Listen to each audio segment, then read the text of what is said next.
যেই মাত্র আমি মার গায়ে হাত উঠেছি এমনি মায় কয় বাজান আজকে তুই তোর বউয়ের কথায় আমি মার গায়ে হাত উঠে দিলি, অথচ একবারও ভাবলি না এই হাতটা মা, শুধু মা চুমায়া চুমায়া বড় করছি, তোর এই হাতের মধ্যে পৃথিবীর আর কারো চুমা নাই।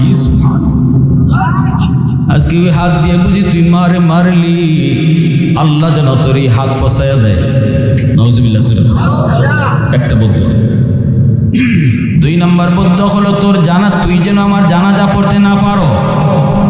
যুবক কয় হুজুর যখনই মায় 2টা বদ্ধ দিছে তখনই আমি টের পাইছি আমার পায়ের নিচের জমিন কাঁপে উঠছে, আল্লাহর আরশটাও কাঁপে উঠছে।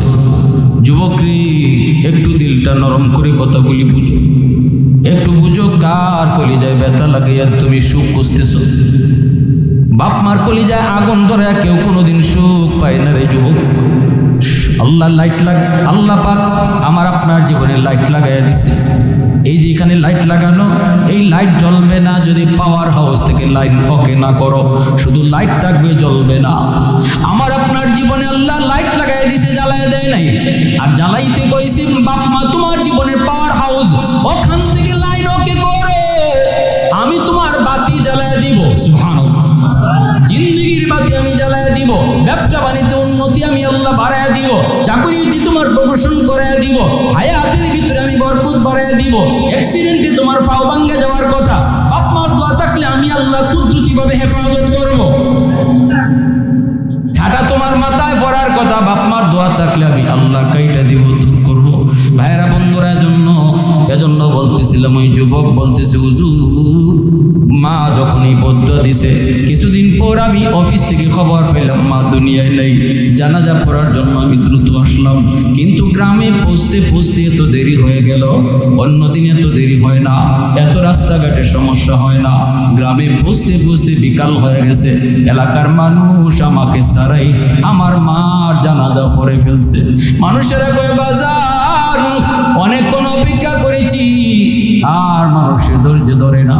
আমি বলেছি বাজার তোমাদের কোনো দোষ নাই গো, এটা আমার মার বদদোয়া। আমি বুঝে গেছি মার 2টা বদ্ধর 1টা বদ্ধ পূর্ণ হয়ে গেছে, এখন আরেকটা বদ্ধ বাকি রয়েছে। কিছুদিন পরে আমি দেখতে পেলাম আমার ওই ডান হাত, যে হাত আমি মার গায়ে উঠেছি। এই যুবক একটু দিলটা নরম করো, যে হাতটা আমি মার গায়ে উঠেছি এই হাতটার মধ্যে একটা ফোড়া দেখা দিছে।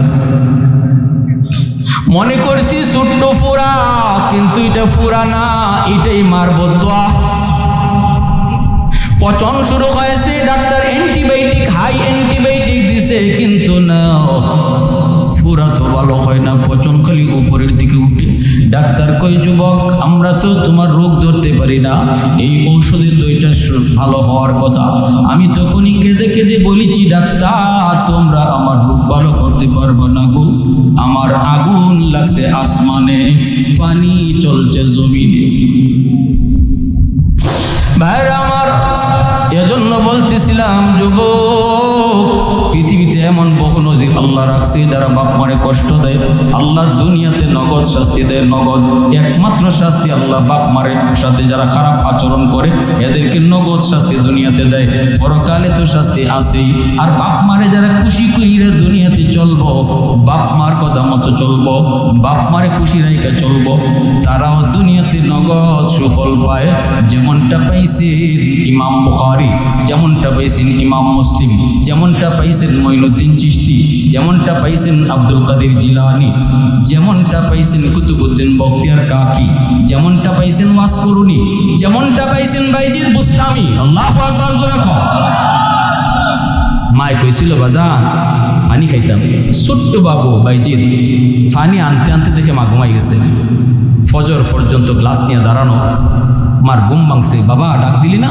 কাম্মা তোমার ডাক দিলে ঘুম ভাঙলে কষ্ট হইব, এই জন্য দাঁড়ায় রয়েছে। শীতের রাতে ছোটো বাচ্চায় ওই যে বাইজিদের মা টান দিয়ে বুকে আইনা কইছিল আল্লাহ আমার অবুজ বাচ্চাটা আল্লাহ কি দেখাইলো আজকে, আমি মার ঘুম ভাঙলে কষ্ট হইব, এই জন্য ডাক দিছে না সারা রাত মাথার পাশে গ্লাসে পানি নিয়ে দাঁড়ানো, কখন আমার ঘুম ভাঙবে আর আমারে পানি দিবে।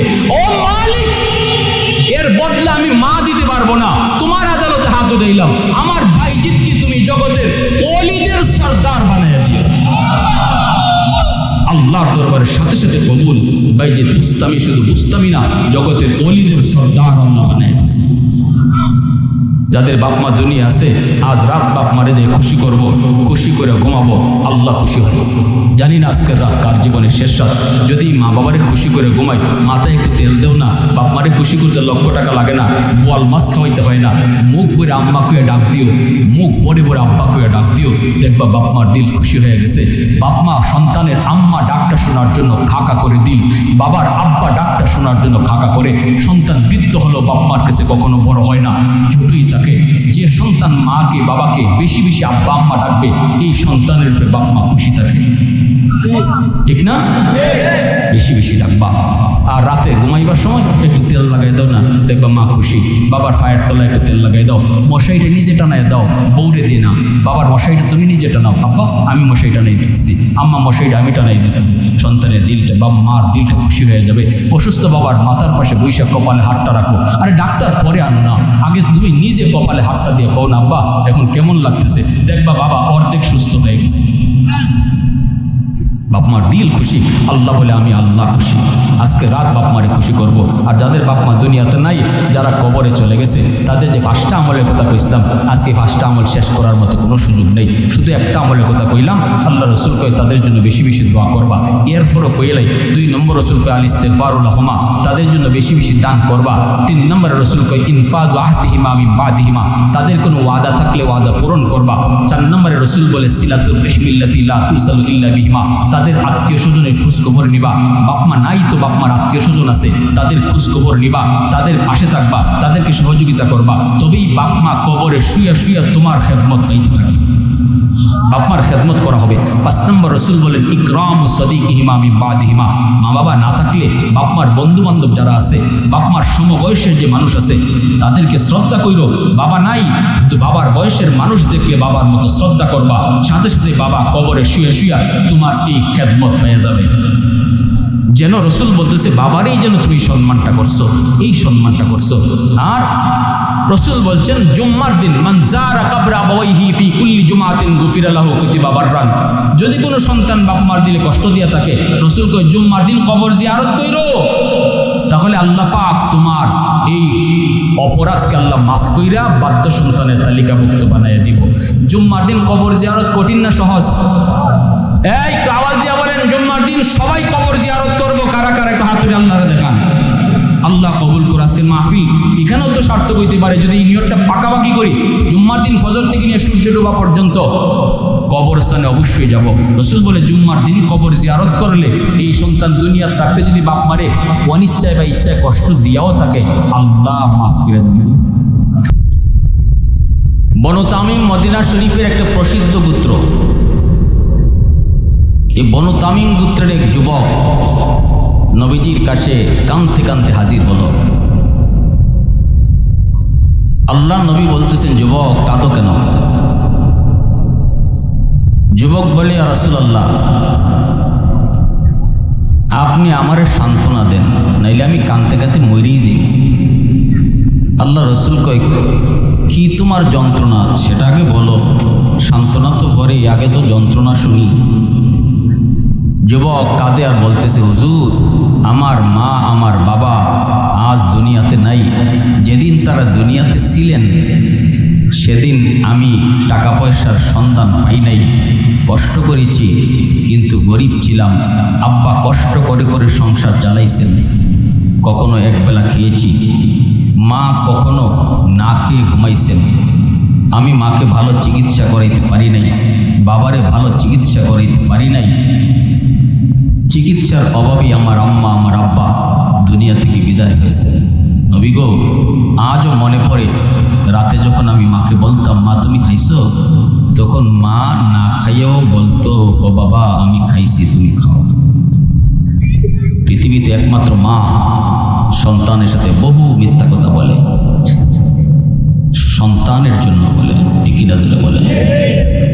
কত মা সন্তান কষ্ট পাবে, মা তুমি খাও না এখনো, এজন্য সন্তানরে বুঝ দেয় ও বাবা আমি খাইছি তুমি খাও, আমি ঘুমাইছি তুমি ঘুমাও। অথচ মা ঘুমায় নাই সন্তানের জন্য। এমন কত মিথ্যা কথা সংসারের জন্য মা বলছে। অসুবিধা হইতেছে আপনাদের? আল্লাহর নবী বলেন, যুবক এবার তুমি আমাকে একটু খুলে বলো। বনু তামিম গোত্রের যুবক চোখের পানি ধরে নবীকে ডাক দিয়ে বলতেছে, নবী গো, ওগো আল্লাহর নবী, আজ আল্লাহ আমাকে অনেক সম্পদের মালিক বানাইছেন, টাকা পয়সার কোনো অভাব নেই, টাকার বিছানায় আমি ঘুমাইতে পারি, টাকার বালিশ বানাইতে পারি, কোনো দিক দিয়ে কোনো অভাব নাই। আজ যদি আমার আম্মা দুনিয়া থাকতেন, যত বড় ডাক্তার প্রয়োজন হতো মারে আমি দেখাইতে পারতাম, বাবার জন্য আমি যা কিছু প্রয়োজন সব আমি কিনতে পারতাম। আল্লাহ আমাকে তৌফিক দিয়েছেন, ভরপুর তৌফিক দিয়েছেন। কিন্তু নবী গো, আমার মনে কষ্ট হলো, যখন পয়সা ধরা দেওয়ার কথা ছিল, যখন আমার টাকার বেশি প্রয়োজন ছিল, তখন টাকা পাইনি। আজ আমি সম্পদের মালিক হয়েছি, কিন্তু আমি ওই টাকা দিয়ে কার খেদমত করব?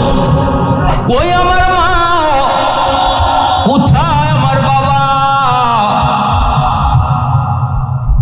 ওগো নবীজি, কথা যখন আমার মনে হয়, আমি রাতে ঘুমাইতে পারি না, চোখ থেকে দর দর করে পানি পড়ে, আর বিছানা ভিজে যায়, বালিশ পর্যন্ত ভিজে যায়। আল্লাহর কাছে শুধু এই কথা বলে কান্দি, মালিক টাকা দিয়েছ, সম্পদ তুমি দিয়েছ, কিন্তু সময় মতো আমার দেও নাই। সমাজে এমন যদি আমরা খুঁজির যুবক, আমাদের সমাজে এমন বহু যুবক পাওয়া যাবে, এমন বহু সন্তান পাওয়া যাবে। আল্লাহ তারা যখন ধনী বানাইছে, আল্লাহ তারা যখন সম্পদ দিয়েছে, আল্লাহ তারা যখন ধন দিয়েছে, তখন মা দুনিয়াতে নাই, বাবা দুনিয়াতে নাই। বাবা এই সন্তানের পয়সা করির হালত বাবা নিজের চোখে দেখে যেতে পারে নাই, মা এই অবস্থা দেখে যেতে পারে নাই। অভাবের সংসারেই মা চলে গেছে, অভাবের সংসারেই বাবাও চলে গেছে। এমন বহু মা বাবা খুঁজলে পাওয়া যাবে যুবক। ওই সন্তান আমার নবীর কাছে যায়, চোখের পানি ঝরায় ঝরায় কাঁদে, আর কয়, নবী গো, এখন আমি এই পয়সা দিয়ে কি করব? এই টাকা দিয়ে আমি কার খেদমত করব? আমি শুধু আপনার কাছে জানতে চাই, যদিও আমার মা কবরে শায়িত, যদিও আমার আব্বা কবরে শায়িত, তবু আমার মা বাবার খেদমত করার কোনো সুযোগ আছে? সুবহানাল্লাহ। কত সুন্দর প্রশ্নটা করেছে যুবক।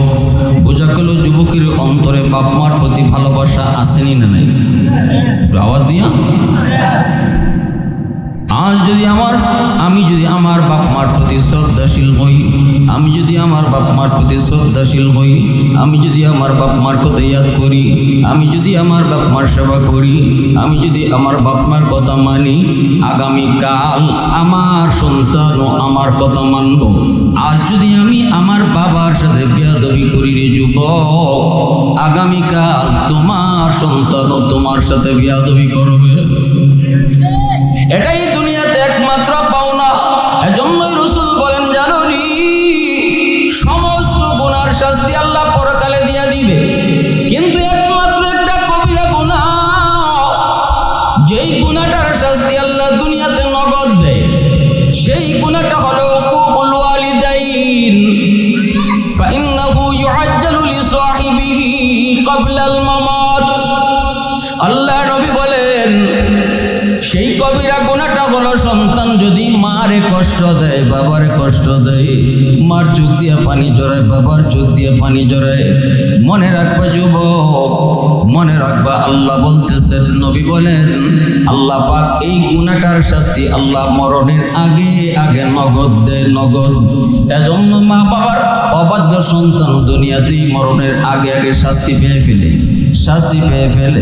এজন্যই তো আল্লাহ পাক রব্বুল আলামিন বলেছে, ওয়াকাদা রাব্বুকা আল্লা তা'বুদু ইল্লা ইয়্যাহু ওয়া বিল ওয়ালিদাইনি ইহসানা। আল্লাহ বলেন, বন্ধু জানোনি, এক নম্বর নির্দেশ হলো গোলামি চলবে আল্লাহর, বন্দেগী চলবে আমি আল্লাহর, সন্তান চাইবা তো আমি আল্লাহর কাছে চাইবা, ধন দৌলত চাইবা তো আমি আল্লাহর কাছে চাও, শান্তি চাইবা তো আমি আল্লাহর কাছে চাও। কারণ শান্তি দেওয়ার মালিককে, এত আস্তে আল্লাহ না, একটু আওয়াজ দেব, শান্তি দেওয়ার মালিককে, ধন দৌলত দেওয়ার মালিককে, আওলাদ দেওয়ার মালিককে, ছেলে সন্তান দেখে, মেয়ে সন্তানও দেখে, হ্যাঁ আসেনি আপনাদের এলাকায়, কসবা এলাকায় কিছু জামাই আছে, মেয়ে সন্তান হইলে পরে তার মুখ কালো হয়ে যায়, হয়নি হয় না। আবার কিছু তো এমনও আছে বউরে বিবিরে গালাগালিও করে, কোনো জায়গায় হাতও ওঠায়, সব দোষ বিবির ঘাড়ে চাপাই দেয়। বোঝা গেল ছেলে দিছে আল্লাহ আর মেয়ে দিছে তার বউয়ে। নাউজুবিল্লাহি মিন যালিক। মেয়ে সন্তান হইলে পরে যদি কারো চেহারা কালো হয়, এটা মুসলমানের বৈশিষ্ট্য নয়, এটা আল্লাহ বলেন জাহিলি যুগের আবু জাহেলের বৈশিষ্ট্য। এটা আবু জাহেল উতবা সাহেবার খাসলত। ঈমান থাকবে না, যে মানুষের চেহারা কালা হবে মেয়ে সন্তান হইলে মন খারাপ হবে, ওই মানুষটা বুঝাইল যে মেয়েটা হইতে সে খুশি না। অথবা বউরে যদি একটা গালাগালি করে, শ্বশুরবাড়ি মানুষের শুধু খারাপ আচরণ করে, সেই কথা বুঝায় যে ছেলে দেয় আল্লাহ আর মেয়ে সন্তান দেয় তার বউ, অতএব আল্লাহর সাথে সে শরীক করে ফেলল, ঈমান থাকবে না। ঠিক কিনা জোরে বলেন? এজন্য আগে ঈমান শুদ্ধ করো, শিরিক মুক্ত ঈমান নির্দেশ দিয়েছেন আল্লাহ 1 নম্বর। এরপরে আল্লাহ বলেন ওয়াবিল ওয়ালিদাইনি ইহসানা। ও বন্ধু, 2 নম্বর নির্দেশ হলো বাপ মার সাথে ইহসানের আচরণ করো, উত্তম আচরণ করো। যেই আচরণটা আমি আল্লাহ নির্দেশ দিয়েছি, কেমনে কয় ইম্মা, ইহসানের ব্যাখ্যা আল্লাহ নিজে শুরু করেছেন, আল্লাহ নিজেই মুফাসসির হয়ে গেছেন, আল্লাহ নিজেই তাফসীর শুরু করে দিয়েছেন। আল্লাহ বলেন ইম্মা, শোনো কেমনে তুমি বাপ মার সাথে উত্তম আচরণ করবা। ইম্মা ইয়াবলুগান্না ইনদাকাল কিবারা আহাদুহুমা আও কিলাহুমা ফালা তাকুল লাহুমা উফ ওয়ালা তানহারহুমা ওয়া কুল লাহুমা কাওলান কারীমা।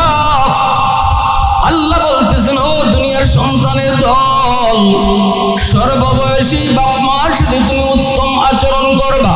তবে তোমার মা তোমার বাবা যখন বৃদ্ধ বয়সে উপনীত হয়, তখন তোমরা আলাদাভাবে নজর রেখো, কারণ বৃদ্ধ বয়সে মানুষ শিশু বাচ্চার মতো হয়ে যায়। এক কথা বারবার কয়ে, আগের কথার পরের কথা মনে থাকে না, খাওয়ার পরে এরপরও আবার কয় খাইতো, নামাজ পড়ার পরেও কয় নামাজ পড়তো, নামাজ যে পড়েছে তার ইয়াদ নাই, খানা যে খাইছে তার ইয়াদ নাই। আল্লাহ বলে ওই বয়সটাতে বাপ মার দিকে তুমি মায়ার নজরে তাকাইও, কারণ শিশুকালেও তুমি এক কথা বারবার বাবারে জিগাইছো, কোনোদিন বাবা তোমার সাথে রাগ করে না। এত আওয়াজ, উঠা বসা নড়াচড়া কেন হইতেছে ভাই? এই আপনি বসেন তো। এই বাবারা তোমরা ছোট বাচ্চারা বসো, একটু আমার সহযোগিতা করেন, আল্লাহর দোহাই। একটা বিষয় শুরু থেকে নিয়ে ফিনিশিংয়ের দিকে, সামনের দিকে আগাইতে আমাদের মাথায় অনেক কিছু রাখতে হয়। আপনারা যখন আমাকে সাপোর্ট দিবেন তখন কথাগুলো গোছালো হবে, আর যদি আপনারা সাপোর্ট না দেন কথা আওলা জোলা হবে। এজন্য আল্লাহর ভাই কেউ লড়বেন না। ও তো একটা বলে ধরতেছে এদিকে। বল ইন্ডিয়ার যুবকরা একটু থাকা দরকার পিছনে, একটু আমার দিকে মনোযোগ। লা ইলাহা, ওই যে এই যে দুজন পাবলিক যেতেছে, এই যে আরেকজন যেতেছে, এদেরকে আপনারা সামলান না, এই বাচ্চাগুলোর আপনারা সামলান, দোহাই আপনাদের বাচ্চাগুলোর সামলান। এদিকে একটু হাঁটাচড়া করলে আমাদের প্রবলেম হয়ে যায়। লা ইলাহা ইল্লাল্লাহ।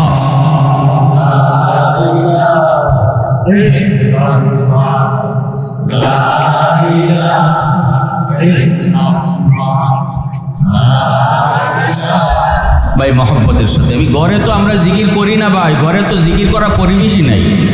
জান্নাতি সামিয়ানা এখানে একটু সুযোগ পাইছি, পরিবেশ পাইছি, আল্লাহরে জোরে ডাকলেও আমার একটু পাগল পেত না, ঘরে কেউ দৌড় দিয়ে আইতো না, এখানে পরিবেশটি আল্লাহকে ডাকার। লা ইলাহা ইল্লাল্লাহ সবাই।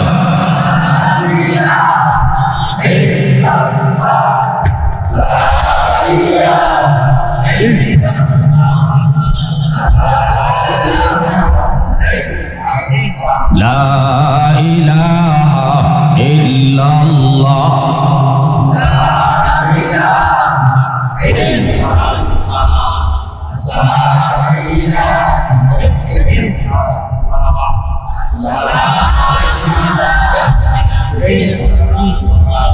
লা ইলাহা ইল্লাল্লাহ।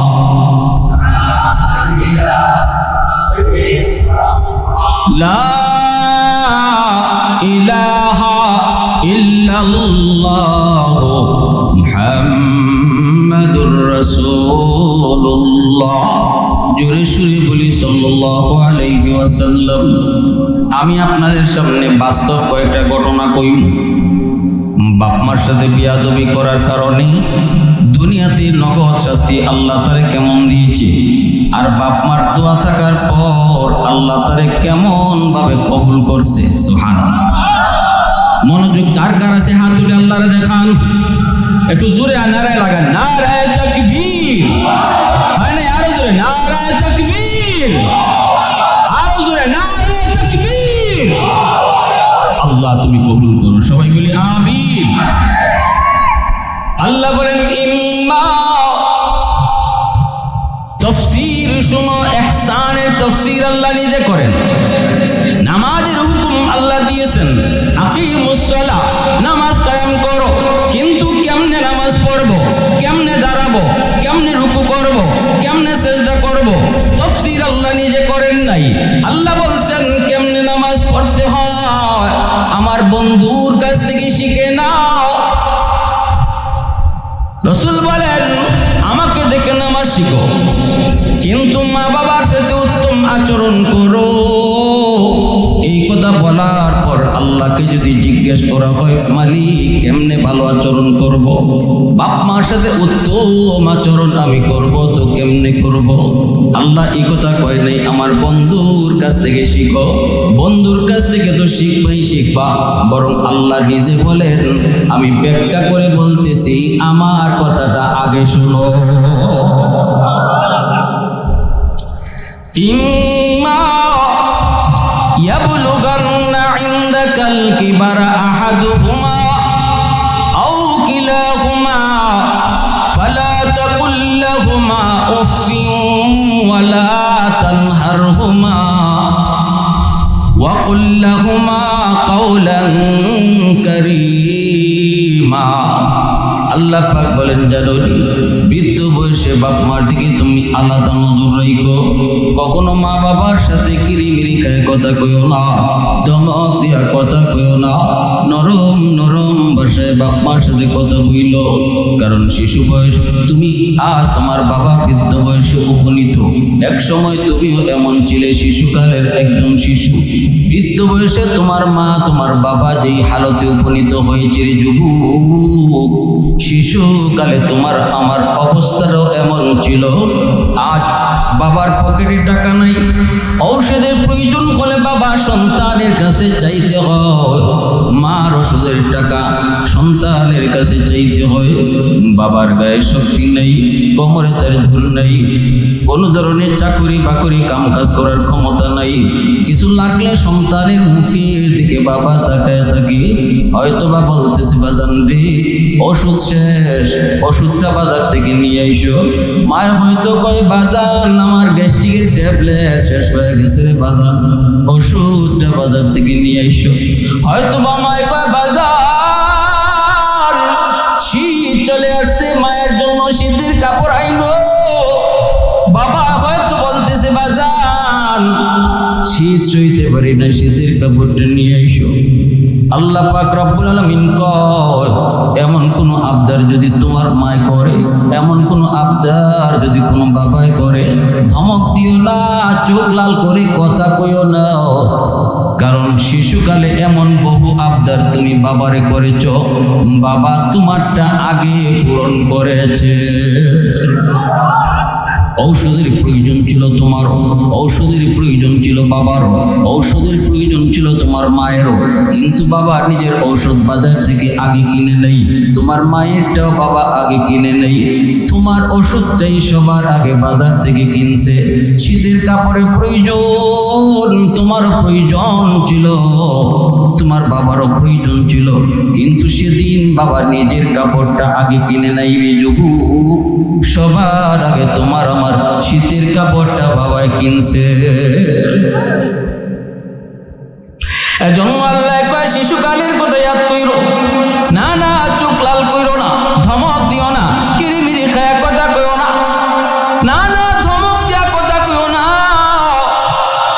আমার নবী রহমতের নবী, মায়ার নবী, সাহাবায়ে কেরামদেরকে নিয়ে নবী এক মজলিসে বসা, হঠাৎ করে সাহাবীরা দেখতে পেলেন একজন বৃদ্ধা মহিলা নবীর দিকে লাঠি বর দিয়ে নবীর দিকে আসতেছে। আল্লাহ নবী ওই মহিলাকে শুধু এক নজর দেখছেন, দেখা মাত্র এই সাহাবায়ে কেরামকে আর কিছু বলেন নাই, লাফ দিয়া নবী উঠে গেলেন ওইটা ওই মহিলাকে আগে আনার জন্য। কিন্তু এই আমলটা আছে আজকে রাত্রে মারে খুশি করেছে, বাবারে খুশি করেছে। রাসূল কয় মরতে দেরি, জান্নাতে ঢুকতে দেরি হবে না। এত পাওয়ারফুল একটা আমল, এত মজবুত আর শক্তিশালী একটা আমল যে বাপ মারে খুশি রাইকা দুনিয়া থেকে বিদায় হওয়া। আওয়াজ দিয়ে বলে সুবহানাল্লাহ। আপনাদের অসুবিধা হইতেছে ভাই, আজকে আমাদের সমাজ প্রায় নষ্টের দিকে, ঠিক কিনা জুড়ে বলেন? সমাজ আর সমাজ নাই, সমাজ আর সমাজ নাই। সন্তান বেলাইনে বেফতে চলে যাইতেছে, কত মা কান্না করে করে আমাদের কাছে নালিশ করে, কত নালিশ করে, কান্না করে করে নালিশ করে। সাহাবী বলেন কিলা ইয়া রাসূলুল্লাহ, ওই প্রশ্নটা আইছে এখন আপনাদের অনেকের মনে যে প্রশ্নটা, এই প্রশ্নটা এখন সাহাবী করতেছেন নবীকে। কিলা ইয়া রাসূলুল্লাহ ওয়া ইন যালামা, নবী যখন এই ওয়াজটা করছেন বাপ মারে খুশি করে ঘুমাইলে জান্নাত, বাপ মারে নারাজ করে ঘুমাইলে জাহান্নাম। সাহাবী একজনে বলেন রাসূলুল্লাহ আমার মা যদি আমার উপরে জুলুম করে, আমার বাবা যদি আমার উপরে জুলুম করে, জমি জমা আমারে ঠকাইছে, আমার বাইরে ভালো জমি দিছে, আমার সন্তানরে কম মায়া করে, আমার ভাইয়ের সন্তানরে বেশি মায়া করে, বাবা দুনিয়ার থাকতেই এক ভাইয়ের নামে বেশি জায়গা দিয়ে গেছে, আমার সম্পদ কম দিছে, এমন অভিযোগ আসেনি না নাই? জোরে বলেন আসেনি না নাই? এটার জবাব শুনবার ইচ্ছা কার কার আছে? একটু হাত তুলে আল্লাহরে দেখান। আল্লাহ কবুল করো, জোরে কোন আমিন।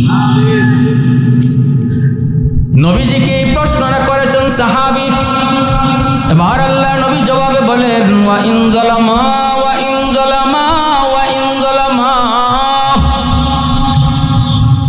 সাহাবী বলেছেন নবী গো যদি বাপ মায়ে জুলুম করে তবুও কি ভালো আচরণ করব? রাসূল বলেন যদি জুলুম করে, জুলুম করে, জুলুম করে। কয়বার কইছেন? জোরে বলেন, জোরে বলেন। একবার না তিনবার? রাসূল বলেন যদি জুলুম করে, জুলুম করে, জুলুম করে, তবুও সন্তান বাপ মার সাথে ভালো আচরণ করতে হবে। এবার আপনারা প্রশ্ন করবেন হুজুর তাহলে বাপ মা যে অন্যায় করলো, এই অন্যায়ের কি কোনো শাস্তি নেই? অবশ্যই শাস্তি রয়েছে। বাপ মা যে অন্যায় করব, সন্তান সবাইকে এক নজরে দেখার কথা ছিল, সকল সন্তানকে আল্লাহর দেওয়া বন্টন অনুযায়ী সম্পদ দেওয়ার কথা ছিল, কিন্তু বাবা লেখা কাউকে বেশি দিয়ে গেছে, আল্লাহর দেওয়া বন্টন মাফিক বাবায় বন্টন করে নেই। এই যে অন্যায় বাবায় করলো, মায়ে করলো, কিয়ামতের ময়দানে আল্লাহর আদালতে বিচার হবে। কোথায়? জোরে বলেন কোথায়? আল্লাহর আদালতে বিচার। কিন্তু দুনিয়ার নিজামের ক্ষেত্রে রাসূল কয় দুনিয়াতে কোনো সন্তান এর বদলা নিয়া বাপ মার সাথে খারাপ আচরণ করতে পারবে না, কারণ বাপ মা তার কাছ থেকে ভালো আচরণ পাও না শুধু এক কারণে, সেটা হলো তার মা তার বাবা যাদের উসিলায় সে দুনিয়া দেখছে। শুধু এই কারণে বাপ মা তার কাছ থেকে ভালো আচরণ পাও না। এবার বাপ মা তার সম্পদ দিলে দেখ, না দিলে নাই, কিছুই যদি না দেয়, সন্তানদের যদি কিচ্ছু না দেয় বাপ মায়, তবুও সন্তান বাপ মার সাথে খারাপ আচরণ করতে পারবে। সিদ্ধান্ত আমার না রাসূলের? আমার যদি হইতো তাইলে আপনারা আমার এইখানে ওয়াজ থেকে নামিয়ে এখন আটকাইতেন, হুজুর কি কইলেন বুঝি নাই, কথাটা যুক্তি মিলল না, আমাদের তো বুদ্ধিতে ধরে না, কিন্তু কথাটা তো আমার না, সরকারে দু জাহান নবী মুহাম্মদুর রাসূলুল্লাহ, আমার নবীর কথার উপরে কোনো কথা জোরে বলেন। আমার মতে মত নয়, নবীর মতে মত, এর নাম উম্মত। উম্মত কারে কয়? নিজের মতে যে চলে সে উম্মত না, নবীর মতে মত যার সে উম্মত। ভালো করে মুখস্থ করবেন, উম্মত কে? নিজের মতে মত না নবীর মতে মত? নবীর মত। একটা বাস্তব ঘটনা শোনাই, কেমনে শাস্তিটা পাইছে, মার বদ্ধ কেমনে লাগছে, বাস্তব ঘটনা শোনাবো। মার বদ্ধটা কিভাবে দুনিয়াতে নগদ লাগছে। আরেকটা ঘটনা শোনাবো, মার দোয়াটা কেমনে দুনিয়াতে নগদ পাইছে। করাচির হযরত হাকিম আখতার সাহেব রাহিমাহুল্লাহ বহুত বড় বুজুর্গ, করাচির মসজিদে নামাজ পড়েন, দেখেন একজন যুবক বড় সুন্দর করে নামাজ আদায় করলো। হুজুর নিজের মুখে এই বয়ান করেছেন, হুজুর তার কিতাবের ভিতরে এই ঘটনা তিনি লিখেছেন। হুজুর বলেন আমি নামাজ শেষ করার পর ওই যুবককে ডাক দিয়ে কাছে আনলাম, আইনা যুবককে জিজ্ঞেস করতেছি, যুবক এত সুন্দর করে নামাজ আদায় করেছ, কিন্তু ডান হাতটা কাপড় দিয়ে পেঁচানো কেন? যুবক কই, হুজুর আমার ডান হাতের মধ্যে পচা শুরু হয়েছে, পচা। কাপড় দিয়ে যদি পেঁচায় না রাখি মসজিদের ভিতরে কেউ টিকতে পারবে না দুর্গন্ধে। আল্লাহর ওলি কই, যুবক একটু দেখাই বানিয়ে দেখাইছে, দেখো উপরের দিকে খালি উঠে। আল্লাহর ওলি তিনি আরেফ বিল্লাহ হাকিম আখতার সাহেব রাহিমাহুল্লাহ তিনি বলতেছেন, যুবক ভারত পাকিস্তানের অন্য কোনো ডাক্তার দেখাও। কই হুজুর সব ডাক্তার দেখানো শেষ, কেউ রোগ ধরতে পারে না। আল্লাহর ওলি কই, তাহলে অন্য দেশের ডাক্তার দেখাও, আমি তোমাকে সাহায্য করব, কারণ তোমার নামাজটা আমার এত পছন্দ হয়েছে। তুমি রুকুতে সেজদাতে যায় যেইভাবে আল্লাহর কদমে কাঁদছো, যেই যুবক যৌবনে আল্লাহর কদমে সেজদা দিয়ে কাঁদে, এই যুবক যৌবনে আল্লাহর ওলি হয়ে যাও। এই জমিনে যত আল্লাহর ওলি হয়েছেন যুবক, প্রত্যেকেই ওলির দপ্তরে নাম লেখাইছেন যৌবনকালে। যৌবনকালটাই হলো ওলি হওয়ার বয়স। ওলি হইবা তো যৌবনে ওলি হও, লা ওয়ারআকাল কাফি আও কামা ক্বালান নবী আলাইহিস সালাম। বুড়া বয়সে একজন মানুষ আল্লাহর সেজদা দেয়, হাজারো বৃদ্ধ মানুষের সেজদা যদি এক পাল্লায় রেখে দেওয়া হয়, আর একজন যুবকের সেজদা এক পাল্লায় রাখা হয়, ওই যুবকের সেজদার পাল্লা ভারী হয়ে যাবে। কারণ যুবক যৌবনে তারে চাই গুনাহ করতে, যৌবন তারে ডাকে গানের আয়োজনে, যৌবন তারে ডাকে যাত্রার প্যান্ডেলে, যৌবন তারে ডাকে গাঞ্জা খাইতে, যৌবন তারে ডাকে ইয়াবা খাইতে, যৌবন তারে ডাকে চুরি করতে, যৌবন তারে ডাকে ডাকাতি করতে, যৌবন তারে ডাকে মারামারি করতে, যৌবন তারে অন্যায় কাজের দিকে নিতে চায়, জিনা ব্যভিচারের দিকে নিতে চায়। কিন্তু যে যুবক তার ওই পাগলা ঘোড়ারে চালায় না, লাগাম টান দিয়ে ধরে, ঘোড়া চলতে দেয় না, যেদিকে মন চায় এদিকে যায় না, না তার অন্তরে আল্লাহর ভয়, আল্লাহর ভয় যে যুবকের কলি যায়, দুনিয়ার নাপাক প্রেম অন্তরের মধ্যে জন্ম দেয় না, অন্তরের ভিতরে জন্ম দেয় না। কারণ আল্লাহ পাক মানুষকে বড় আদর করে বানাইছে। আসমান আল্লাহ বানাইছেন কুন ফায়াকুন বইলা, জমিন আল্লাহ বানাইছেন কুন ফায়াকুন বইলা, ফেরেশতা আল্লাহ বানাইছেন কুন ফায়াকুন বইলা। কিন্তু আমারে আপনারে আল্লাহ পাক কুন ফায়াকুন বলে বানায় নাই। আমারে আপনারে যখন আল্লাহ বানাইছে, আল্লাহ বলতেছে খলাকতু বিয়াদাইয়া, আমি আল্লাহ আমার নিজের হাত দিয়ে বান্দা বান্দিরে বানাইছি। ওই যুবক যখন আল্লাহর মহব্বত কলিজায় লইয়া মসজিদে গিয়া সেজদা দেয়, তখনই আল্লাহ পাক রব্বুল আলামিন কয় তার কলিজার ভিতরে যখন আমি দেখি আমার মহব্বত, ওই যুবককে আমি অলির দফতরে নাম লেখাই। শুধু তা না, বরং যুবকের উসিলায় আমি আল্লাহ জমিন টিকায় রাখি। এই জমিন আমি টিকায় রাখি ওই যুবকগুলির উসিলায়। সমাজে কিছু যুবক আছে যে যুবক যৌবনেও ফাগলামি করে না, আমি আল্লাহরে ডরায় চলে। লাউলা মাশাইখু রুক্কা ওয়াশ শাবাবু খুশা ওয়াল আতফালু রুদ্দা ওয়াল আনআমু রুদ্দা লাজআলতু আস-সামাআ হাদিদা ওয়াল আরদা খাফসাফা ওয়াত তুরাবা রামাদা ওয়ামা আনজালতু মিনাস সামাই কাতরা ওয়ামা আমবাততু মিনাল আরদি নাবাতা বাল আনজালতু আলাইকুমুল আযাবা সাব্বা। আল্লাহ পাক যে চার দলের কথা বলছেন, যাদের কারণে আল্লাহ আসমান আসমানের জায়গায়, জমিন জমিনের জায়গায় টিকিয়ে রাখছে, এই চার দলের ভিতরে একদল হলো যেই সমাজের যুবকরা আল্লাহকে ভয় করে, পাঁচ ওয়াক্ত নামাজ পড়ে, বাপ মার সেবা করে, মুরব্বিদের শ্রদ্ধা করে, উলামায়ে কেরামকে তাজিম করে, ওই যুবকদের উসিলায় আল্লাহ বলে জমিন টিকিয়ে রাখছে। আমরা তো আমাদের দাম বুঝি না, আমরা আজকে আমাদের নিজেদের মূল্যই জানি না, ঠিক কিনা ভাই? জোরে বলেন। এবার যুবক বলতেছে, হুজুর এ বড় দুঃখজনক ঘটনা, ডাক্তাররা আমার রোগ ধরতে পারে নাই, কিন্তু আমি আমার রোগ ধরে ফেলেছি হুজুর, কোনো ডাক্তারে হবে না। হুজুর বলতেছে, কি তোমার রোগ একটু কম? যুবক কান্না শুরু করে দিয়েছে, চোখের পানি ঝরায় ঝরায় কান্দে আর কয়, হুজুর আমার রোগ হলো আসমানে, চিকিৎসা চলছে জমিনে। আগুন লাগছে শেরপুর, পানি দেয় ফরিদপুর, জীবনে কোনোদিন যেমন ভাবে আগুন নিবে না। আমার চিকিৎসা জমিনে চলছে, রোগ আমার আসমানে, কোনোদিন রোগ ভালো হবে না। আমার মার একমাত্র সন্তান আমি, মা বারবার কইছি বাবা বড় লোকের মেয়ে বিয়ে করিস না, জন্মের পরই বাবা হারাইছি। মা কষ্ট করে করে লেখাপড়া করাইছেন, কিন্তু বড় লোকের মেয়ে বিয়ে করে আনার পর আমি দেখেছি আমার মার সাথে আমার বিবির বনিবনা হয় না, অথচ মা বারবার কইছে বাজানরি ধনীর মেয়ে বিয়ে করবি না। এজন্য বলি যুবক, সুন্দর দেখে তুমি লাভ দিও না। বিয়ে শাদী একটা খেলনার বিষয় নয় যুবক, বিয়ে শাদী একটা অনেক বড় গুরুত্বপূর্ণ বিষয়। বউ শুধু তোমার বউ নয়, বউ হবে তোমার ভবিষ্যতের সন্তানের মা। অতএব এমন জায়গায় তুমি বিয়ে করো যেখানে তোমার আর তার অবস্থান সমান সমান, যেটাকে শরীয়তে বলে কুফর।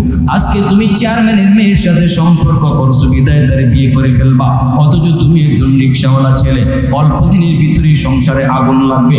অথবা তুমি যদি শিল্পপতি হও আর মেয়েটা গরিবের হয়, মেয়েটার ব্যাপারে তুমি চিন্তা করো, তার স্ট্যাটাস আর তোমার স্ট্যাটাস এক না, পরিবেশ এক হবে না, মিজাজ এক হবে না।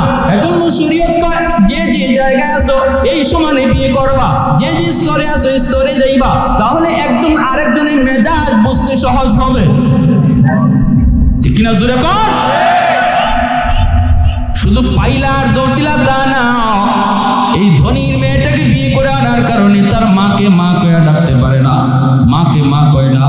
এই দিকে দেখা যায় যুবক অফিস থেকে আসলে পরে যুবক বলতেছে, হুজুর আমি যখন অফিস থেকে বিকালবেলা বাড়িতে ফিরি, আমার বউ আমার মার বিরুদ্ধে নালিশ দেয়, কানে কানে মার বিরুদ্ধে অভিযোগ দেয়, একদিন দুই দিন তিন দিন ধমক দিছি, এরপরে বউয়ের কথায় আমিও পইরা গেছি হুজুর, কারণ আমি তো প্রেম করে ভালোবেসে বিয়ে করেছি, বউয়ের প্রতি আমি তো দুর্বল ছিলাম।